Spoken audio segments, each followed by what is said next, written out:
আসসালামু আলাইকুম বন্ধুরা, আমি আর চুপ থাকতে পারলাম না। আমি প্রতিবাদের ঝড় নিয়ে চলে আসলাম বন্ধুরা। তো আমি প্রত্যেকটা ইজি বাইক, ট্রাক যারা যানবাহন নিয়ে থাকেন তাদেরকে দৃষ্টি আকর্ষণ করছি, আপনারা ভুলেও যেন রাস্তার উপরে এ ধরনের ডিজে পার্টি বা ডিজে সাউন্ড নিয়ে আপনারা যেন কখনো ভাড়া নিয়ে আসেন না। আমি পুলিশকে দৃষ্টি আকর্ষণ করবো এ ধরনের যারা ইজি বাইক, তারপরে হলো ট্রাক, প্রত্যেকটা লাইসেন্স বাতিল করে দিবেন আর প্রত্যেকটা মামলা দিবেন, এবং মামলা দিবেন হলো ড্রাইভারদের, আপনার ঈদের মামলা দিবেন না। ড্রাইভারদের মামলা দিলে শিক্ষা হয়ে যাবে। আমি প্রত্যেকটা পুলিশকে ডিস্টার্ব করছি। আসলে দেখেন, এটা কিন্তু কখনোই ঠিক না। এতে প্রচুর পরিমাণে অ্যাক্সিডেন্ট হচ্ছে এবং অনেক ক্ষেত্রে নিয়ন্ত্রণ হারিয়ে যাচ্ছে। দেখেন, এই পাগলারা যখন নাচ করে তখন কিন্তু চাকাগুলো পাম্পিং করলে পরে ড্রাইভার কিন্তু কোনো নিয়ন্ত্রণ থাকে না। মানুষের কাছে কোনো মানুষের হাতে বা ড্রাইভার হাতে নিয়ন্ত্রণ থাকে না।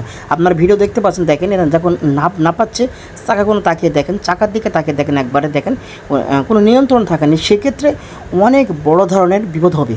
তো সেক্ষেত্রে আমি আশা করি পুলিশকে দৃষ্টি আকর্ষণ করছি, এ ধরনের ইজি বাইক, তারপরে ট্রাক প্রত্যেকটা লাইসেন্স বাতিলের আমি অনুরোধ করতেছি, এবং এদেরকে 2 বছরে বা 1 বছরের জেল দিয়ে হোক ড্রাইভারদের। কখনও যেন এ ধরনের ওরা যেন কখনও যেন রাস্তায় যেন ভাড়া না নেই, আমি অনুরোধ করব।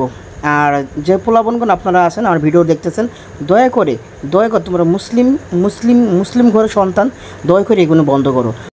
তোমরা কিন্তু ম্যাক্সিমাম মুসলিম ঘরের সন্তান। আসলে তোমরা আসলে খুব মানে কি বলার ভাষা আমি খুঁজে পাচ্ছিনি। আসলে একদিন মরতে হবে, বুঝছো সোনারা, হাতে মরতে হবে।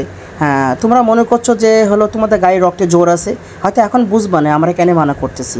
যেদিন বয়স তোমাদের 40-এর কাছাকাছি, 30-এর কাছাকাছি, যে তোমার বিয়ে হবে, সংসারে ঢুকে পড়বা, যে তোমার সন্তান যখন এই ধরনের কাজগুলো করবে, তখনই বুঝবা যে আসলে আমরা কেন মানা করতেছি। তুমি দেখো হিসাব করে, সামনে যে জেনারেটর, এই যে দেখো এই লোকটা এখনই পড়ে যাচ্ছিলো, এই জেনারেটর কী পরিমাণে ভোল্ট তোমরা জানো। এই জেনারেটারের এই ভোল্টটায় যদি কারেন্ট তোমাদের গায়ে একবার ঠেকে, মিনিমাম 5 থেকে 6 জন মারা যাবে। তো আমরা কখনোই চাবো না যে তোমাদের ক্ষতি হোক। তো ইনশাল্লাহ আমার যারা ভিডিওটা দেখতেছো, দয়া করে ধরনের কাজ করো না। যদি তোমার নাচার ইচ্ছা হয়, তোমরা কোনো জায়গায় ফাঁকা মাঠে যাও, বক্স নিয়ে তোমরা নাচো, সমস্যা নেই, কিন্তু দয়া করে রাস্তার উপর এগোনে কাজ করো না। ধন্যবাদ সবাইকে।